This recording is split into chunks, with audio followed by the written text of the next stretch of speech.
Fala, amados! Como vocês estão? Então, vamos para mais um tema hoje,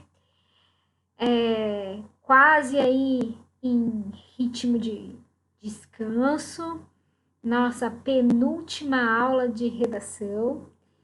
E pensando nisso, hoje a gente vai falar de desemprego.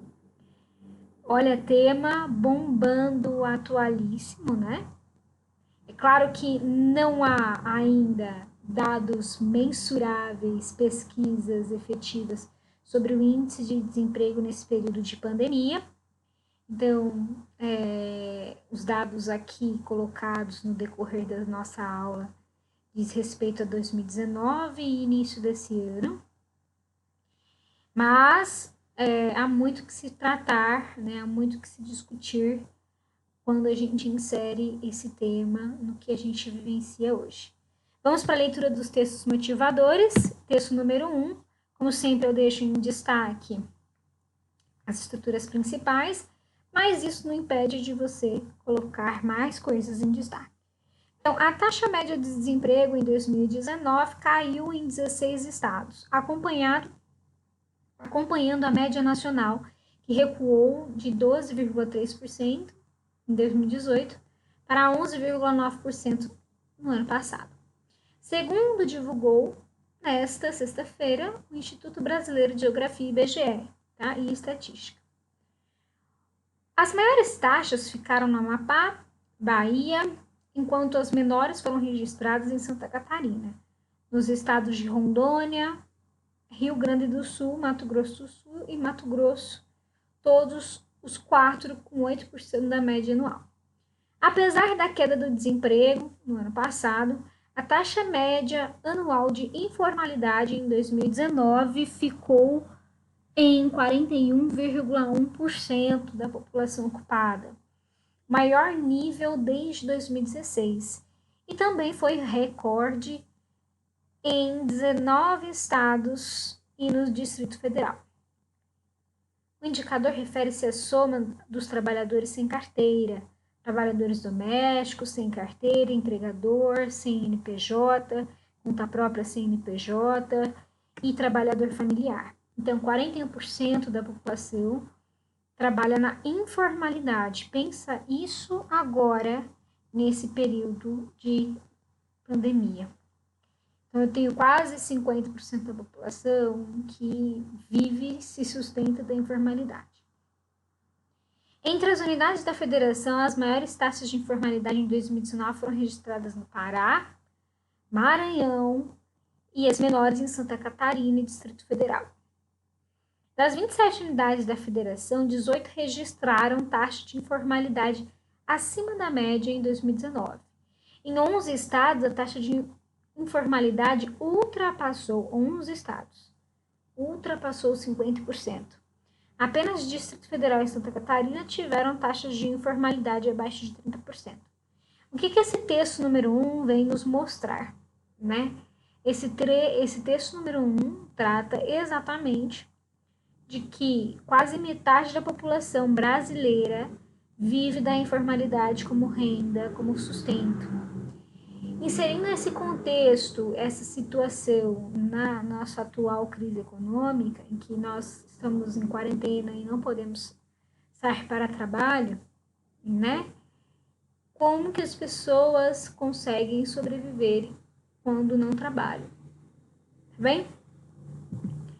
O trabalho é caro e não é algo desejado. Então é preciso pagar as pessoas para fazê-lo. Automatizá-lo parece benéfico. Isso cria dois desafios. Se as pessoas perdem seus salários, como pode se manter? O que se torna uma questão política? Planeja-se uma garantia de renda básica? Um estado de bem-estar? Se esta tecnologia realmente torna o mundo um lugar muito mais rico, com um crescimento mais rápido, o problema deveria ser fácil de resolver, haveria mais dinheiro. Outro desafio é que há muita gente vê o trabalho como necessário para ter status social e para que sua vida tenha sentido. Hoje, estar desempregado não é ruim só porque você não tem dinheiro, mas porque muitas pessoas se sentem inúteis. Seria preciso mudar a cultura de modo que não pensemos que trabalhar por dinheiro é algo que dá valor. É possível, há exemplos históricos. Os aristocratas não trabalhavam para viver, até pensavam que fazer isso era degradante. Acreditamos que as estruturas de significado social são universais, mas são recentes. A vida das crianças parece fazer muito sentido, mesmo se não fazem nada útil. Sou otimista, a cultura pode mudar. Estou falando de um filósofo formado em física, neurociência, computacional e matemática básica, tá? Autor de Superinteligência, Caminhos, Perigos, Estratégias e líder do Instituto para o Futuro da Humanidade, Nick Bostrom. O que o Nick levanta? Uma discussão sobre a automatização, né? Então, a inserção da tecnologia, que prometia deixar o mundo um lugar mais rico. Porém, isso não acontece, porque as pessoas acabam sendo substituídas por essa tecnologia.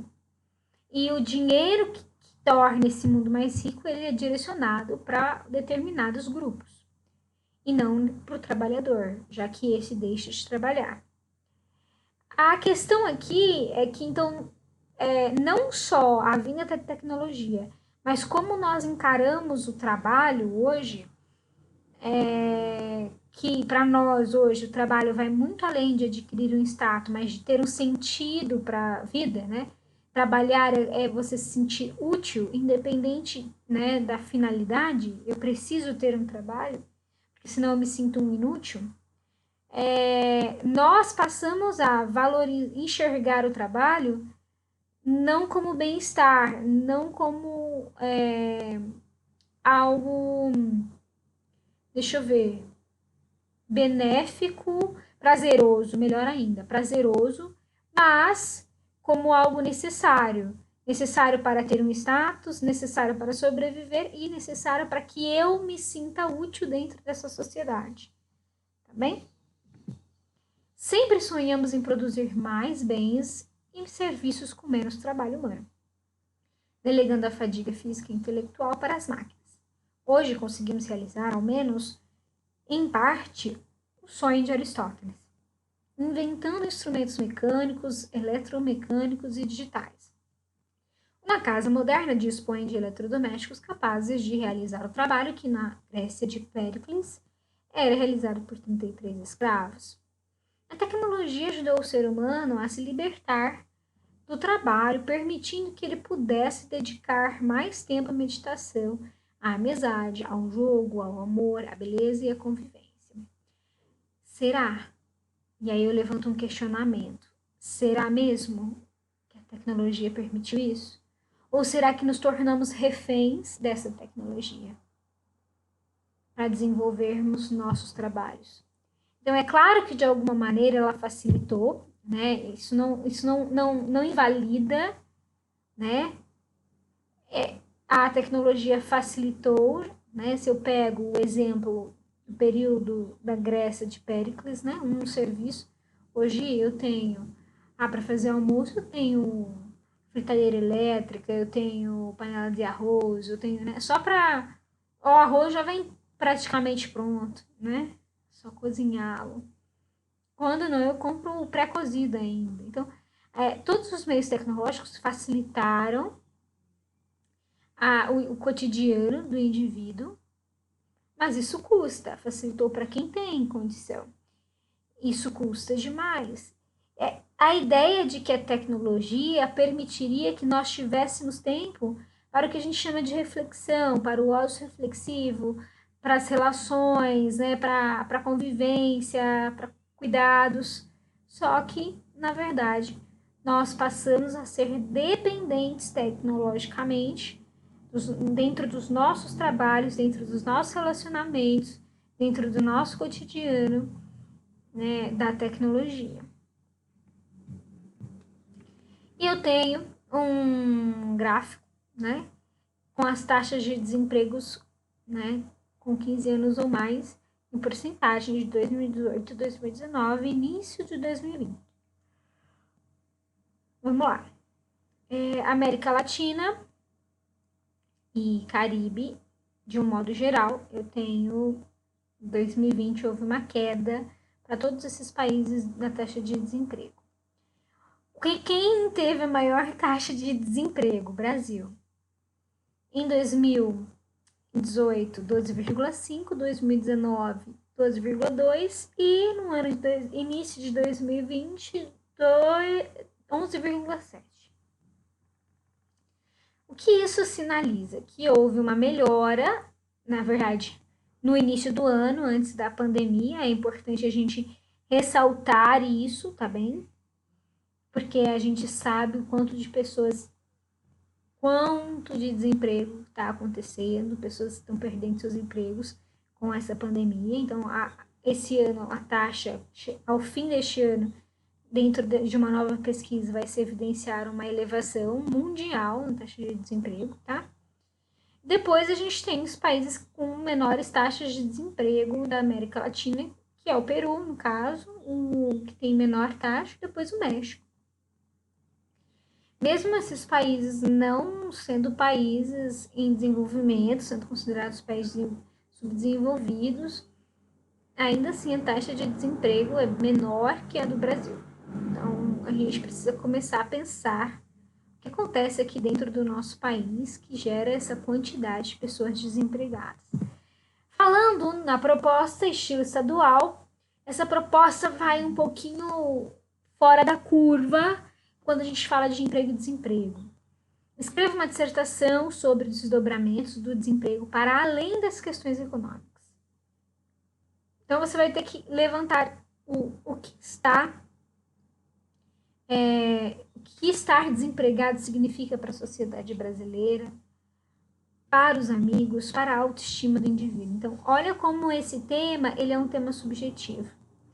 Então, como o emprego é visto hoje, como nós enxergamos o emprego e como nós enxergamos o desempregado ou estar desempregado, o que isso significa para a sociedade, para o seu grupo de amigos e para si mesmo.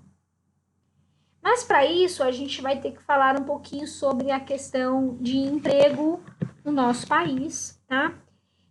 Como o trabalho é visto hoje em várias esferas, sobre a questão de ele se referir realmente à dignidade, vamos expor criticamente a isso, né? A estrutura essencial do ser humano.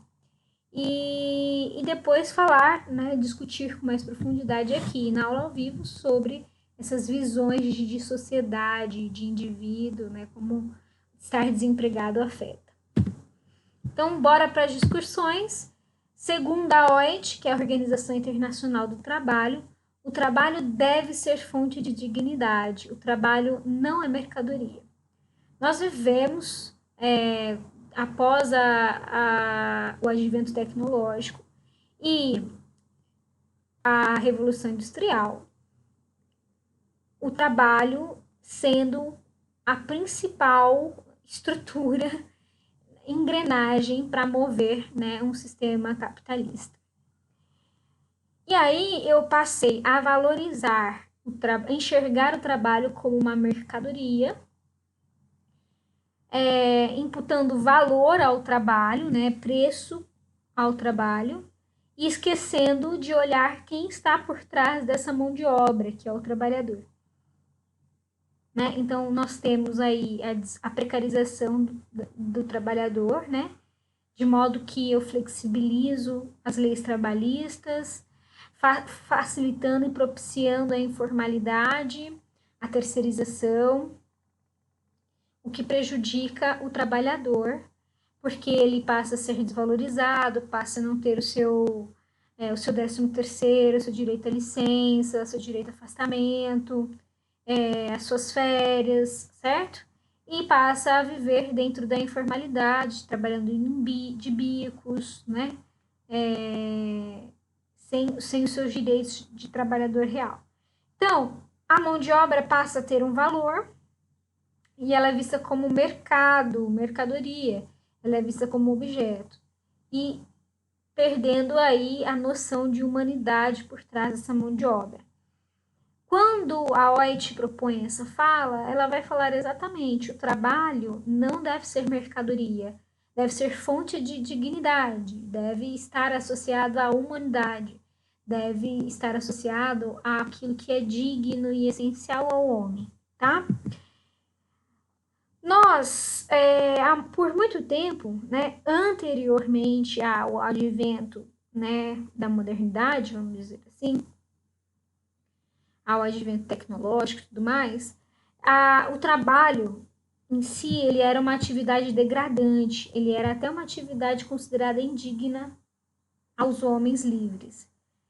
E nessa mesma conjuntura era imputado a noção de tortura para o trabalho, que, estudando, né, a família etimológica, né, a origem da palavra trabalho, vem da palavra do latim tripalium, que significa instrumento de suplício.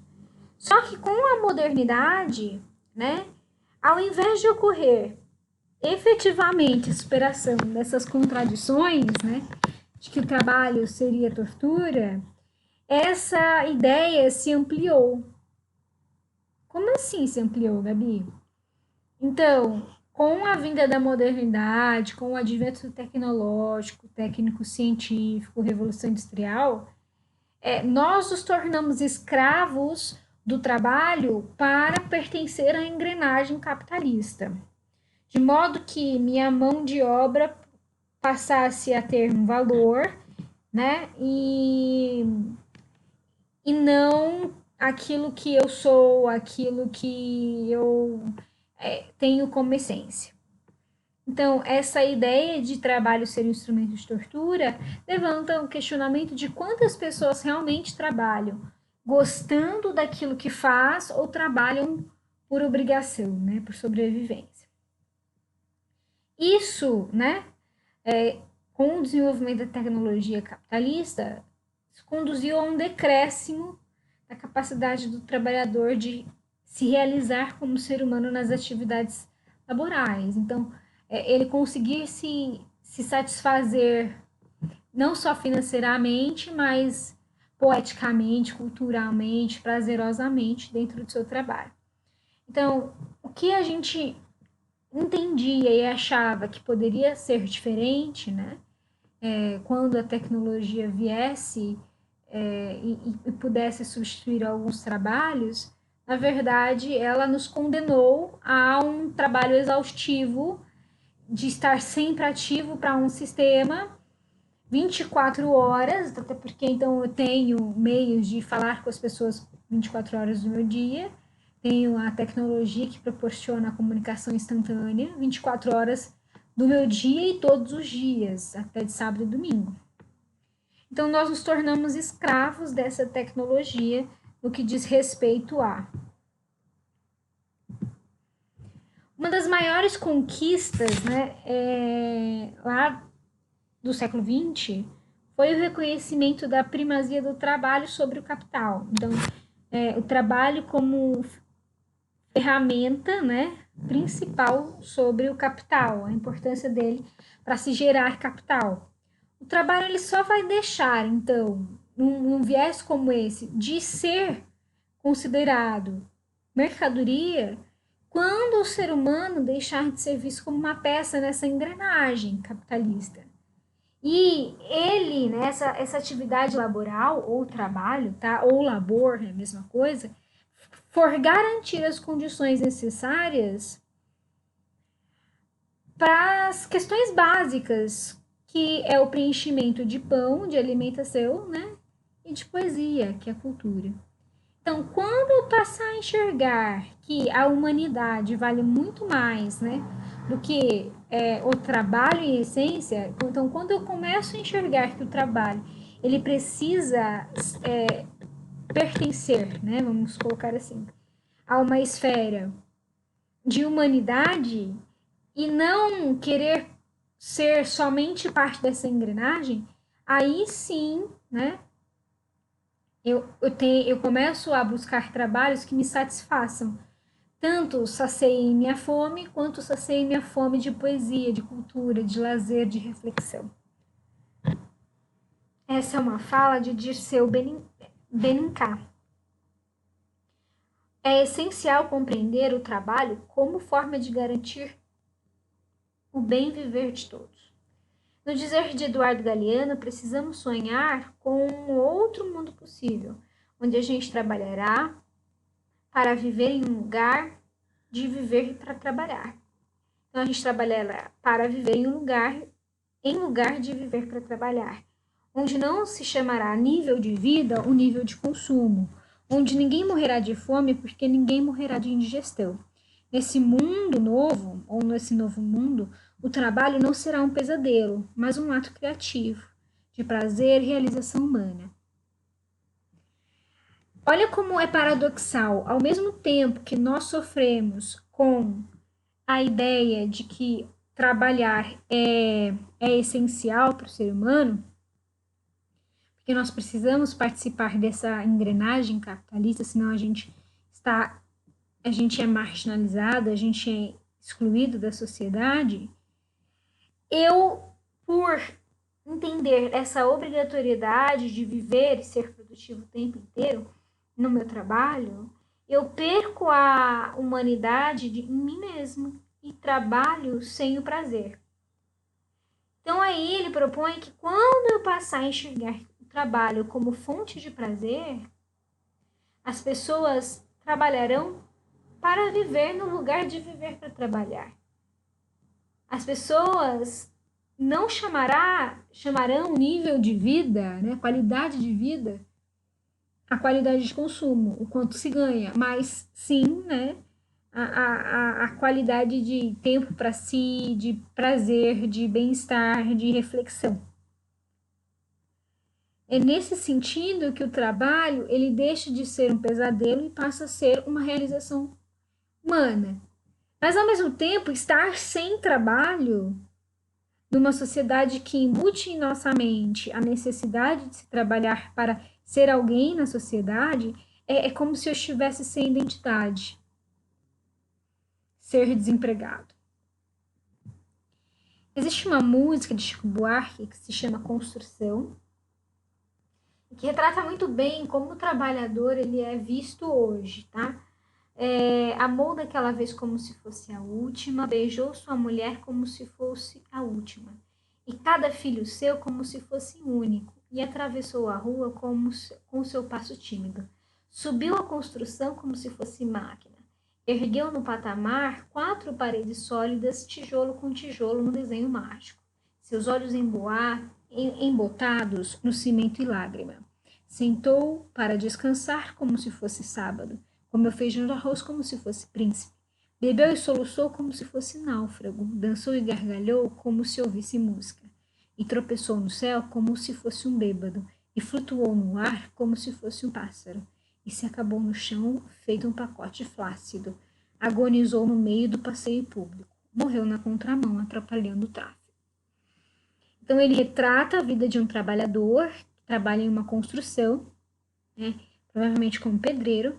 Essa vida de quem não tem muita condição e não é um invisível social, é o que a gente chama de subproduto da sociedade. Por que ele é invisível social? Porque ao morrer, na verdade, ele morre atrapalhando o tráfego. Em vez de cuidar, a ser acudido, ele é um estorvo, ele é um obstáculo. Ele agonizou no passeio público. Agonizar significa que ele não teve um atendimento ali. Ele acabou no chão feito um pacote flácido. Então, ele passa, né, a vida, o dia dele na rotina. Então, ele sai de casa, beija a mulher, beija os filhos, atravessa a rua, constrói, vai para o trabalho, almoça, come feijão e arroz, vai beber, vai dançar, vai gargalhar, vai tropeçar, vai cair. Cair como um pacote, cair atrapalhando o tráfego no meio de um passeio público. Então, ele é desvalorizado porque o que é valorizado apenas é a sua mão de obra e tudo que ele tem de essência a sociedade não enxerga. Então, o trabalho, a mão de obra tem valor, custo, não valor subjetivo, eu estou falando de valor monetário mesmo, mas esse valor desapropria, retira a humanidade desse indivíduo, ao ponto de que ele passa a ser um saco de cimento ali jogado na rua, atrapalhando o tráfego, e não um ser humano agonizando no meio de passeio público. Desde que Marx, em 1846, declarou que o elemento diferencial entre o homem e o animal era que este, né, o homem era capaz de produzir suas condições de existência, de transformar o mundo, e assim não mais se submeter aos puros acasos da natureza, o trabalho é considerado, tanto para os marxistas quanto para os não marxistas, não só uma característica importante da espécie humana, mas uma essência do homem. Numa perspectiva sócio-histórica, podemos afirmar que desde o advento capitalista, ou do capitalismo, e a Revolução Industrial no século XVIII, o trabalho tornou-se um atributo central na vida humana das sociedades ocidentais. Ao falarmos em essência do homem, passamos, portanto, de uma perspectiva psicossócio-histórica a uma visão ontológica. Vamos, portanto, e aí eu deixei aqui o link para vocês, tá? É um trabalho científico acadêmico. Na Cielo, tá vendo? Ó, a Cielo aqui tá cheio de trabalhos acadêmicos. Nos perguntar em primeira parte se tal visão reflete a verdade do homem, se o trabalho realmente é essencial a ele, né? E o que nos levará, na segunda parte do texto, que está por completo nesse site, a definir melhor aquilo que o trabalho se tornou na sociedade hoje. Então, eu tenho, com o advento do capitalismo, o trabalho como um atributo central, como estrutura essencial da humanidade. No decorrer da análise, ele vem refutar, né, apesar de entendermos e a sociedade valorizar o trabalho como essência, dignidade do indivíduo, ele vem mostrar o quanto isso precisa ser refutado, já que o indivíduo que está por trás dessa mão de obra, ele tem a identidade dele não diz respeito ao trabalho, a identidade dele diz respeito ao que ele é. Então, como ele é como cidadão, como ele é socialmente, como ele é historicamente, como ele é psicologicamente, seus momentos com família, seus momentos de lazer, seus momentos de reflexão, né, de produtividade e improdutividade. Ao longo da história humana, nem sempre foi atribuída ao trabalho uma mesma relevância que hoje é conferida. Como destaca, né, o De Masi, a gente já leu uma estrutura dele nos slides anteriores, no atual sentido de trabalho, através do qual o homem obtém sua renda, poderá amadurecer, ser respeitado socialmente e se realizar como indivíduo. Então, ter um trabalho significa todo esse progresso, respeito social e realização como indivíduo. Então, como se ele pertencesse a uma parte indispensável para o ser humano hoje. Mas essa associação é bem distinta da Grécia Antiga, né? Neste último trabalho era considerado um obstáculo para as práticas mais dignas do homem, como a reflexão. E até mesmo os escravos trabalhavam num período menor dos nossos atuais trabalhadores. Então, será que não somos escravos contemporâneos? O período pós-industrial é caracterizado por um cenário ambíguo. O trabalho mantém-se como fator de grande relevância na obtenção de renda e desenvolvimento de valores sociais individuais, ao mesmo tempo que ele é desinstitucionalizado. É isso que eu venho falar de paradoxo, né? Então, ao mesmo tempo que ele é essência, ele não gera mais prazer. Ele, ao mesmo tempo que ele desenvolve valor social, ele não é fonte de prazer, ele não é fonte de almejo, tá certo? Porém, o que os dados conferem quando esse indivíduo está desempregado? Segundo um levantamento do Serviço de Proteção de Crédito, o SPC, e da Confederação Nacional de Dirigentes Lojistas, CNDL, 56% dos brasileiros desempregados desenvolveram um sentimento de baixa autoestima após perder o emprego. Já a ansiedade atingiu 70% dos entrevistados. A pesquisa revelou ainda que 45% declararam sentir vergonha perante a família e amigos mais próximos. 67% sentem insegurança de não conseguir um novo emprego. 64% sentem mais estressados. 60% estão desanimados. 59% medo. Para o estudo divulgado no início de abril deste ano, tá?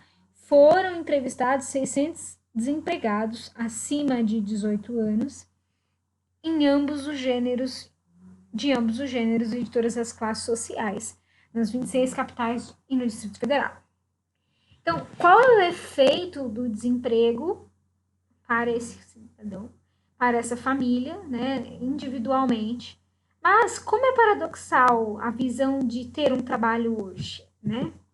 E esses são os sites de pesquisas para ajudá-los no desenvolvimento. O que eu quero que vocês entendam que a gente vai falar na nossa aula daqui a pouco. Que o trabalho, ter trabalho hoje é uma questão de essência, mas ao mesmo tempo é uma questão de desumanização, vamos colocar assim. Porém, estar desempregado é muito pior, porque para a sociedade, mesmo eu trabalhando em algo que eu não goste, ainda assim é um trabalho, ainda assim é fonte de dignidade. Então, quais são as consequências dessa visão de trabalho como essencial ao ser humano para aquele que não está trabalhando, está desempregado? Tá bom? A gente vai discutir isso daqui a pouquinho. Beijo, meus amores!